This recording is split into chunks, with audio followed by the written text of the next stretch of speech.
As this pandemic continues and lockdowns are extended across the country, it does have major implications for businesses big and small and for tenants, and therefore for those in the real estate sector. RioCan reported its results today. Its CEO, Jonathan Gitlin, is with us now. Thank you so much for being with us, Jonathan. And that's sort of where I want to start. It was a fairly decent quarter for you, and you've held steady on rent from your tenants. How has the lockdown affected you? When you look out across the country, what are the implications of it? Well, first of all, thanks so much for having me on BNN, Amanda. Great to be here with you.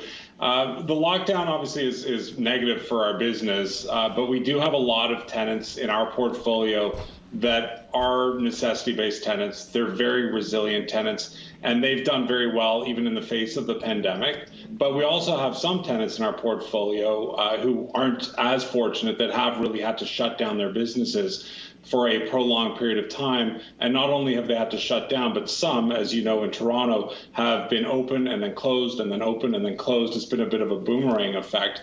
Really hard to operate under those circumstances, but they have been supported. They've been supported by our government through the CERS program. They've been supported by some landlords and through other governmental programs.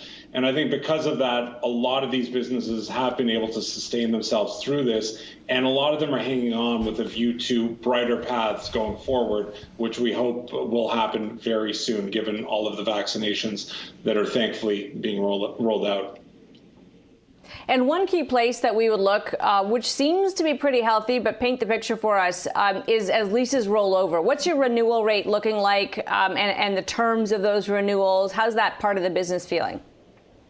Well, so it's feeling really good. I mean, we published today our results, which showed a leasing spread, which is really the difference between what tenants were paying previously and what they're paying on new deals, of over 14%. Which is a nice result, and it's a lot better than, in fact, we were doing even before COVID. And I think that's really indicative of our future and the future of other retail landlords who have strong and well-located space. There's demand for good space, and there's going to constantly be demand. And I think that flies in the face of a lot of the narrative out there right now, which suggests that bricks and mortar retail is suffering. I wouldn't dispute that in certain segments and in certain places it would be suffering, but by and large we're seeing a lot of strength and a lot of resiliency out of very strong Canadian and North American businesses that are actually looking to expand. And I think these results that we published today really show that expansion and the retention of these great businesses in our portfolio. And I want to pop up the map that shows your locations. I will say, Jonathan, as someone who can claim geographic association with both Manitoba and Saskatchewan, I'll try not to take offense here at the absence of representation there, but you are national. Where are you seeing the most strength? Where are you seeing weakness? So a few years ago, we made a very strong effort to actually exit the markets that you speak about, like Saskatchewan and Manitoba. And that was simply a reflection of the fact that we have always historically seen more growth in the 6 major markets within Canada. And I think that's now becoming even more acute and more, more of a story in that Toronto, Montreal, and Vancouver and Ottawa are showing exceptional strength and growth. And that's really by and large a byproduct of tenants who are in growth mode wanting to locate in populous areas where there's more and more population growth, where there's more and more commerce happening.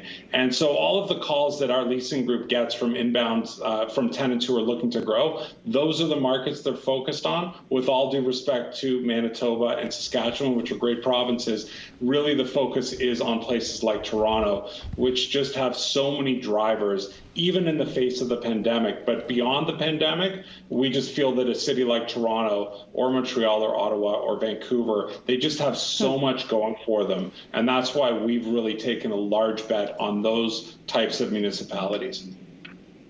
Interesting, and I'm going to guess some of the factors include inflow of immigration and the like. On the residential side, how much effect do you expect, hangover effect do you expect there to be from, there's this sort of fear, Jonathan, of kind of zombie businesses and therefore zombie employees right now, and that there might be a reckoning ahead. Do you worry about that, or do you feel like it's pretty stable?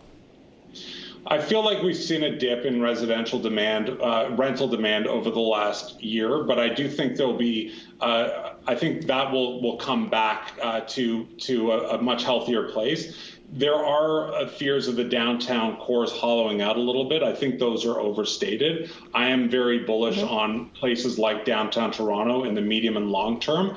And so when I talk, I speak about the time beyond the next few months. But I do think well-positioned, transit-oriented residential developments like the ones that RioCan has in their portfolio, they are going to see significant demand because, quite frankly, once immigration does does open up again, and once this household consolidation trend that we've seen over the last year subsides, I think you're going to see a lot more demand for those well-located transit-oriented properties again, and I think we'll see a bounce back. Not that we've fallen off tremendously, but there has been a softening in that market. But I think there's just very little supply of that kind of new build product, so we feel very confident that it will again gain a lot of traction going forward.